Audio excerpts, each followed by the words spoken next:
Assalamu alaikum, my dear students. Today we will discuss the applications of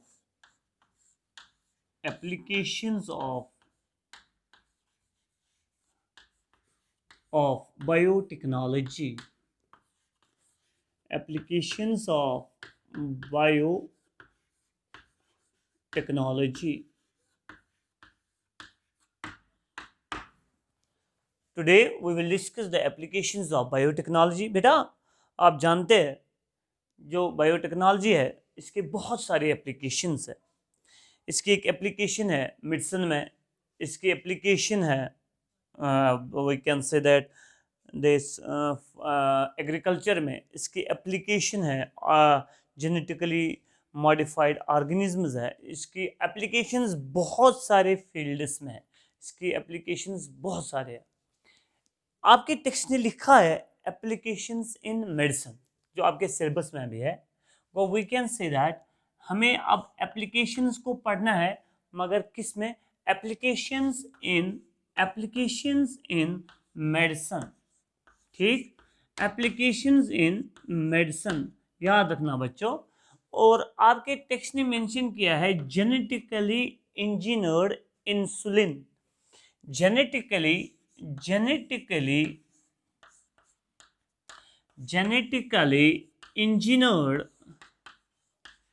engineered insulin. Genetically engineered insulin. You know that बेटा, इसका मतलब है हमें application in medicine जो पढ़ना है, मगर उसमें हमें अगर मेडिसिन को देखना है वो क्या देखना है? That is genetically engineered insulin. You know that सबसे पहले मैं बोलूँगा बेटा, जो ये इंसुलिन होता है, इंसुलिन एक हार्मोन है। Insulin is a hormone which is secreted by beta cells of the pancreas. Remember, beta cells of pancreas. beta cells of pancreas जो होता है वही secrete करता है बेटा इंसुलिन। वो insulin is secreted by beta cells of the pancreas. अगर हम बेटा देखेंगे, जो ये इंसुलिन होता है ये एक हार्मोन होता है, मगर it is secreted by which cells? Beta cells of pancreas. Gene of insulin जो होता है, gene of insulin, right down, gene of insulin, ये इंसुलिन का जो ये जीन होता है बेटा, it is present on chromosome number 11। It is present on chromosome number 11। तीसरी बात यह है, अगर इंसुलिन की डेफिशिएंसी होगी, हर एक बच्चे को पता होगा कि अगर इंसुलिन कम होगा बॉडी में, एक बीमारी हो जाती है जिसको हम कहते हैं डायबिटीज। वो diabetes is caused due to the deficiency of insulin. देखो बच्चों, अब क्या है, अगर कोई इंसान डायबिटीज से सफर कर रहा है, उसको डेफिशिएंसी इंसुलिन की है, तो इसका मतलब है हमें इसको आजकल के ज़माने में हम इसको इंजेक्शंस देते हैं। किसके इंजेक्शंस? इंसुलिन के इंजेक्शंस। इससे पहले क्या किया जाता था? बायोटेक्नोलॉजी से पहले तो slaughtered cow and slaughtered pig जो होता है बेटा, उनसे ही जो slaughtered insulin used for diabetes was extracted from the pancreas of slaughtered cattle and slaughtered pigs. Slaughtered मतलब को यमजन ज़बह करो किस cattle and pigs, उन्हीं के पेनक्रियास से हम एक्सट्रैक्ट करते थे इंसुलिन। किन के पेनक्रियास से? कैटल एंड पिग्स, वही हम इंजेक्ट करते थे इन ह्यूमंस। मगर ऐसे बहुत सारे ह्यूमंस थे जो दिखाते थे some allergies against the particular insulin. तो ऐसे बहुत सारे इंडिविजुअल्स हैं जो एलर्जीज दिखाते हैं against the insulin of cattle and pigs. अब क्या हुआ? यू नो दैट, पहले मैं इंसुलिन के बारे में आपको बोलूंगा बेटा। जो इंसुलिन होता है ये होता है एक we can say that is a protein which is made up of, it's a protein which is composed of 51 amino acids. 51 amino acids, amino acids, ठीक है। तो बच्चों these 51 amino acids are present in two chains, chain A and chain B। ये मैं बनाऊंगा बेटा chain A for example, ये मैं बनाऊंगा चेन बी। चेन ए में होते हैं 31 अमीनो एसिड्स, मानो ये मैंने बनाए यहाँ अमीनो एसिड्स, यहाँ भी होंगे फिर अमीनो एसिड्स। वो बेटा कितने होंगे, कॉमन सेंस है, तो एक साइड एक चेन में होते हैं this we can say that 30 amino acids, दूसरे चेन में होते हैं 21 इम्यूनो एसिड्स, ठीक। तो इसका मतलब है टोटल आएंगे बेटा 51 amino acids. These two chains are linked together by disulphide bridge. These two chains, ये जो दो चेन्स होते हैं they are linked together by disulphide bridge, ठीक। तो ये इंसुलिन जो होता है इन ह्यूमंस, इन मैमल्स, ये सिक्रीट हो जाता है as pro insulin. Pro insulin उसका मतलब है ये एक्टिव इंसुलिन में सिक्रीट नहीं होता है, बल्कि ये सिक्रीट हो जाता है एज प्रो इंसुलिन।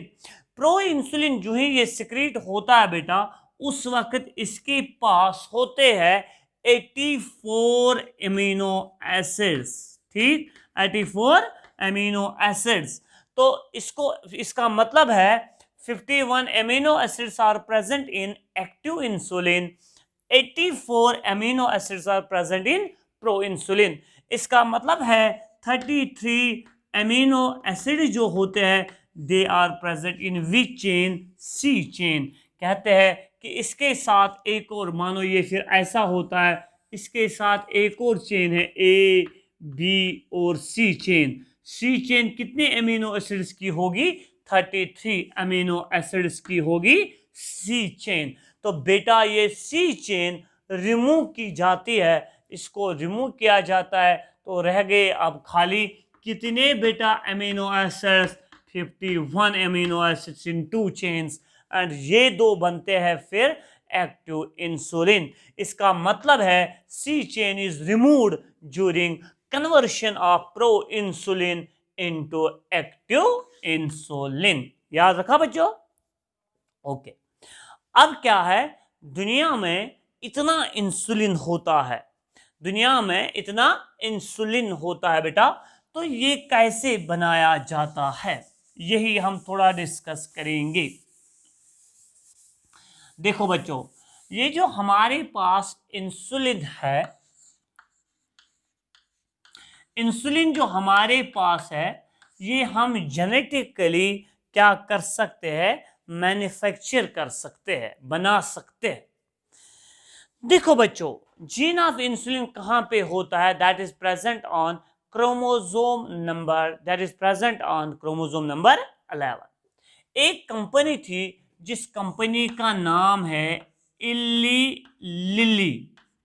इली लिली एक कंपनी है, अमेरिकन कंपनी है, याद रखना बच्चों। इली लिली एक अमेरिकन कंपनी है जिसने क्या बनाया है, इंसुलिन को सिंथेसाइज किया है जेनेटिकली।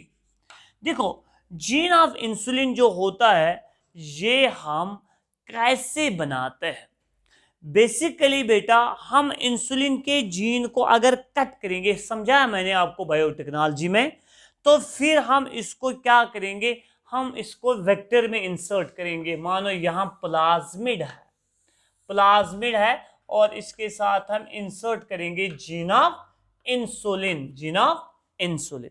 बच्चों याद रखना मेरी एक बात, क्या कि ये यहाँ जीन ऑफ इंसुलिन जो है इसके साथ इंट्रॉन्स भी होते हैं, समझाया मैंने, यानी आपने पढ़ा भी होगा।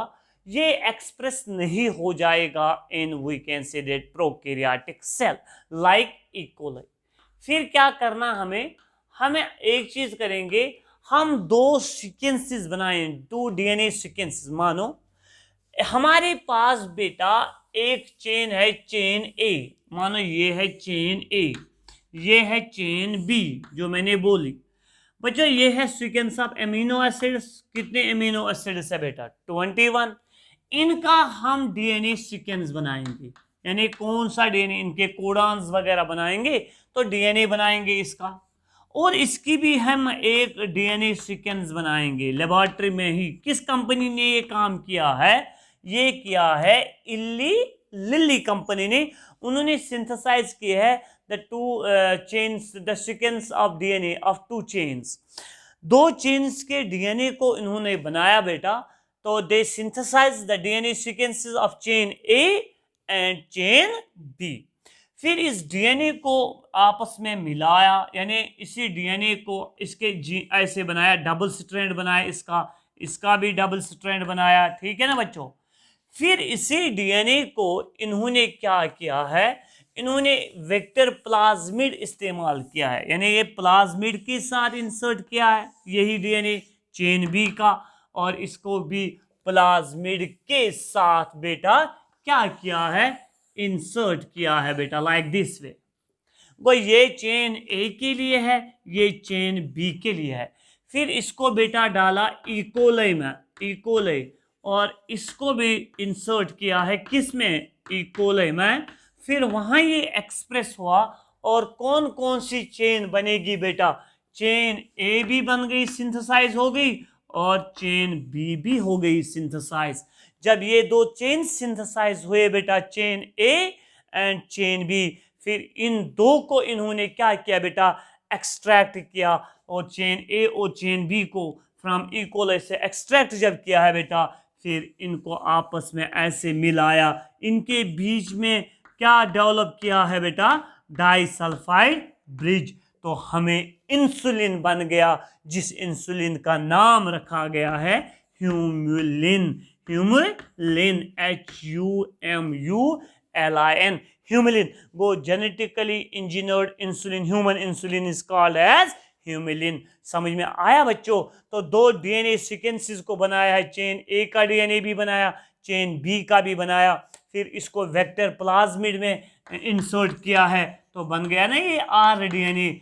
तो इस प्लाज्मिड को फिर किस में डाला गया है, इकोलाई में। इकोलाई को मौका दिया है कल्चरल मीडियम में, इसने डिवाइड किया और सिंथेसाइज करके दिया है हमें चेन ए, और इसने दिया है चेन बी। फिर इसको, इन 2 चेन्स को हमने एक्सट्रैक्ट किया है इन लार्ज स्केल, फिर बीच में बनाया disulphide bridge.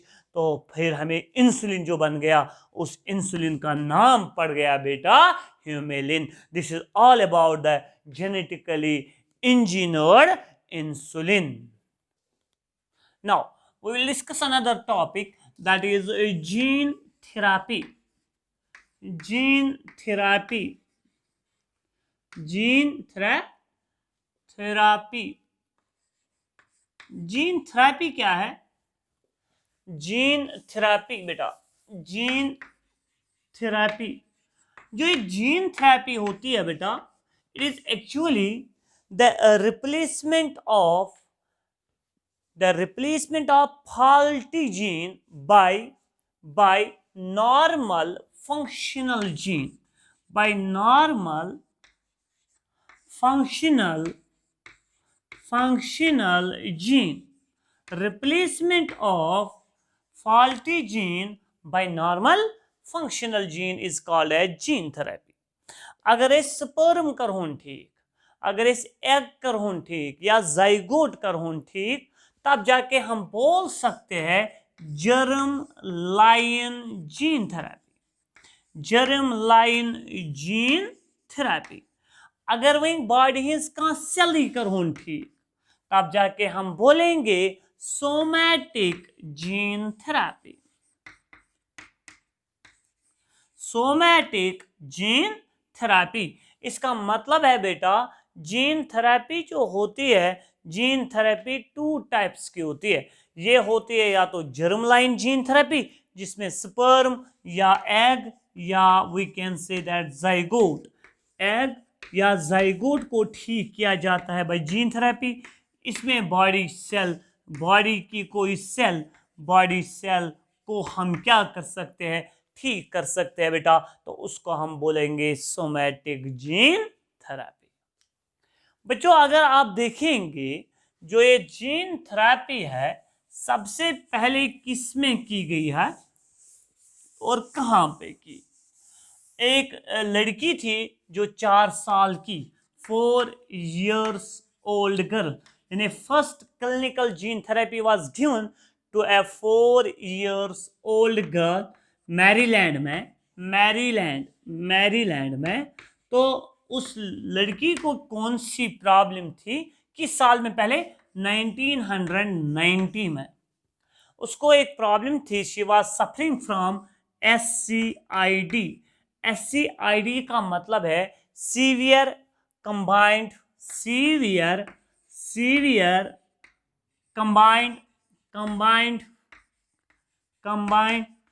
Immune deficiency, severe combined immune deficiency. उस 4 years old गर्ल को बेटा ये बीमारी थी, SCID की बीमारी थी। सर कैसे ये बीमारी उसमें हो गई? Due to the lack of an enzyme ADA, यानी it is caused by lack of या deficiency of an enzyme ADA। ADA का मतलब है एडेनोसिन डीएमाइनेज। एडेनोसिन डीएमाइनेज एक एंजाइम है बेटा, अगर इसकी कमी हो जाती है तब जाके ये पेशेंट सफर करता है फ्रॉम SCID। ठीक, तो बच्चों एडेनोसिन डीएमाइनेज एक्चुअली हेल्पफुल है, बहुत मदद करता है in proper functioning of immune system. Proper functioning of which system? Immune system. इसका मतलब है इस 4 years old गर्ल का इम्यून सिस्टम ही प्रॉपरली फंक्शन नहीं कर पाता था due to the deficiency of ADA which causes a बेमोर disease called SCID, severe combined immune deficiency. Clear बच्चों?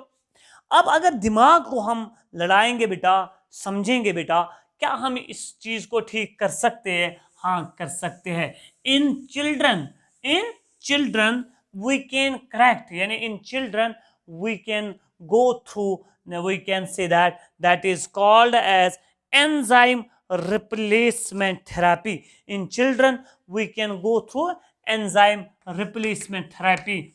Enzyme replacement therapy enzyme replacement therapy का मतलब है हम उनको एंजाइम्स ही इंजेक्ट करेंगे, एंजाइम्स ही देंगे, ऐसे पेशेंट्स को इंजेक्ट करेंगे and then we can correct this disorder to site patients. आजकल क्या कर रहे हैं? We can do this gene therapy यानी we can correct this SCID of this, we can say that old girl which is only 4 years old। कैसे? Bone marrow transplantation, bone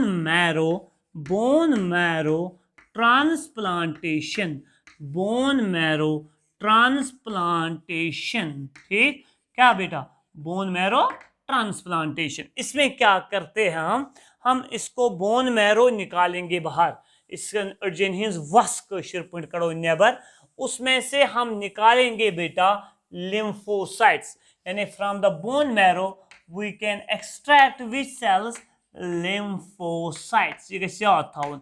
मानो this is a lymphocyte, ये हमने extract की है from the bone marrow of the patient। तो फिर क्या करेंगे? हम रेट्रोवायरस को इस्तेमाल करेंगे एज अ वेक्टर। किसको इस्तेमाल करेंगे? Retrovirus can be used as a vector. इस वेक्टर में हम ऐड करेंगे, इसको हम ऐड करेंगे ADACDNA, adenosine deaminase chimeric DNA, तो वी कैन से दैट हम इसको, ये डीएनए हमारे पास लाइक दिस, इसका नाम है ADAC डीएनए, ये हम इसमें डालेंगे, किसमें, रेट्रोवायरस में, मानो यहाँ मैंने ये डाला, फिर यही हम इंट्रोड्यूस करेंगे इनटू द लिम्फोसाइट्स, फिर इन लिम्फोसाइट्स को हम कल्चर करेंगे, क्या करेंगे बच्चों, कल्चर, याद गिस्थाउन, हम इनको हम कल्चर करेंगे, किनको, lymphocytes, then we can inject them back into the patient, फिर हम यही लिम्फोसाइट्स डालेंगे इनटू द पेशेंट, और पेशेंट में सिंथेसाइज होने लगेगा एडेनोसिन डीएमाइनेज एंजाइम, और ये पेशेंट बच जाएगा फ्रॉम SCID।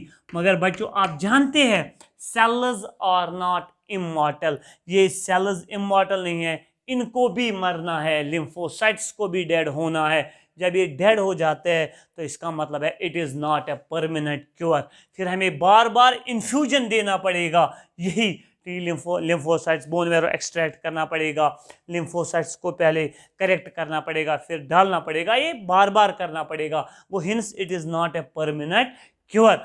अगर हम अर्ली करेंगे, इन अर्ली एम्ब्रियोनिक डेवलपमेंट में ही अगर ये चीज़ हम करेंगे बच्चों, तब जाके it may be a permanent cure. तो ये था all about gene therapy. Next lecture हम डिस्कस करेंगे transgenic animals and transgenic plants. इंशाल्लाह बच्चों वो नेक्स्ट लेक्चर में हम डिस्कस करेंगे।